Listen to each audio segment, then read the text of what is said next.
Ces podcasts vous est proposé par Philippe Massol. Bienvenue à notre exploration. Aujourd'hui, on va s'intéresser à un sujet crucial, la fixation des prix. Comment un petit ajustement de prix peut transformer radicalement les marges bénéficiaires? Absolument. C'est une question clé. Que l'on soit entrepreneur ou juste curieux de comprendre l'économie, ça nous touche tous finalement. Oui. Et l'idée, ce n'est pas seulement de couvrir les coûts, hein. C'est surtout de capter la vraie valeur perçue par le client. On va regarder ça de plus près alors, voir comment de petites variations ont des impacts énormes. C'est ça.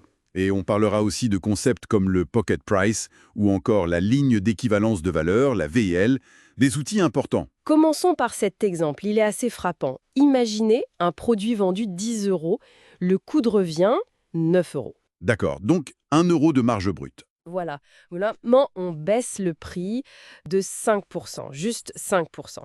On passe à 9,50 €. Et la marge? Eh bien, elle tombe à 0,50 euros. Elle est divisée par 2. C'est énorme. Ah oui, effectivement. Pour regagner la même chose, il faudrait vendre 2 fois plus. Exactement. Et à l'inverse, si on augmente de 10% Hmm. à 11 euros, Là, la marge passe à 2 €. On double le gain. incroyable, non? Très parlant. Ça souligne bien pourquoi il faut bien réfléchir avant de se lancer dans une guerre des prix. Ça peut être dévastateur. Donc le bon prix, ce n'est pas juste une question de coût. Il y a d'autres choses qui entrent en jeu. Bien sûr, il y a les alternatives que le client peut trouver, évidemment. Le degré de différenciation de notre produit. Est-ce qu'il est unique, perçu comme unique? D'accord. Et surtout, ce qui compte vraiment, c'est ce qui reste dans la poche à la fin. Ah, on arrive au fameux pocket price, c'est ça? L'idée que le prix affiché, ce n'est qu'une partie de l'histoire. Exactement ça. Le pocket price, c'est le montant final une fois qu'on a tout enlevé. Les remises, les rabais, bien sûr. Les trucs évidents, Oui, mais aussi tous les coûts cachés. Les petits arrangements gratuits. comme la livraison express offerte. Ou une finition spéciale qu'on ne facture pas. Voilà, ces cadeaux, entre guillemets, qui grignotent la marge petit à petit, parfois sans même qu'on s'en aperçoive. Et ça peut aller loin, j'imagine. Ça peut même rendre la marge négative sur certaines transactions. Il faut donc être vigilant. Facturer les extras. Systématiquement. Idéalement, oui. Ou en tout cas, en avoir conscience. Et puis, lier les primes des commerciaux aux marges réelles.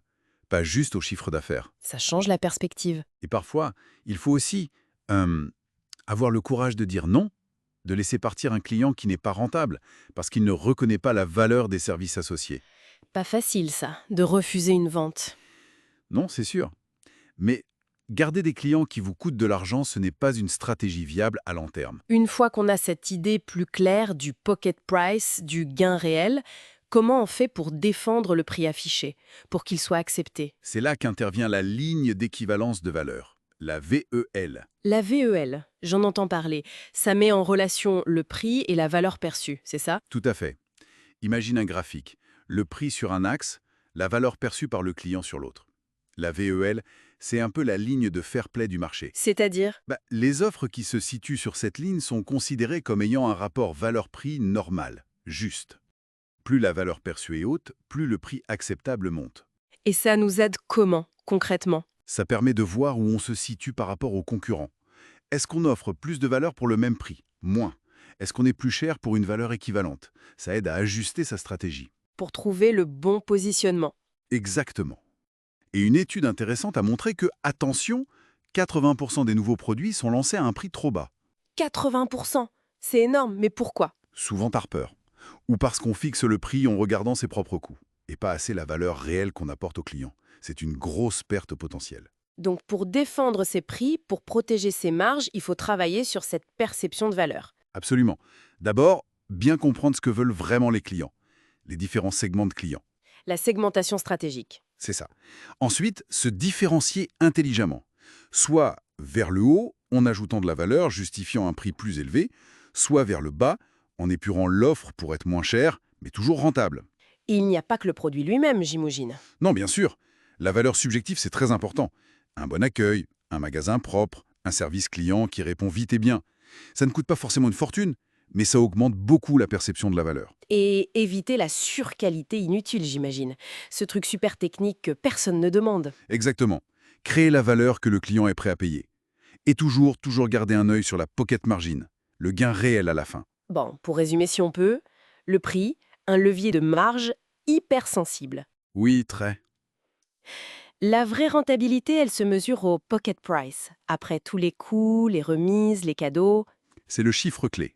Et aligner son prix sur la valeur perçue par le client, en s'aidant d'outils comme la VEL, c'est fondamental. C'est une sorte de danse, un équilibre constant entre coût, prix affiché, valeur perçue et marge réelle.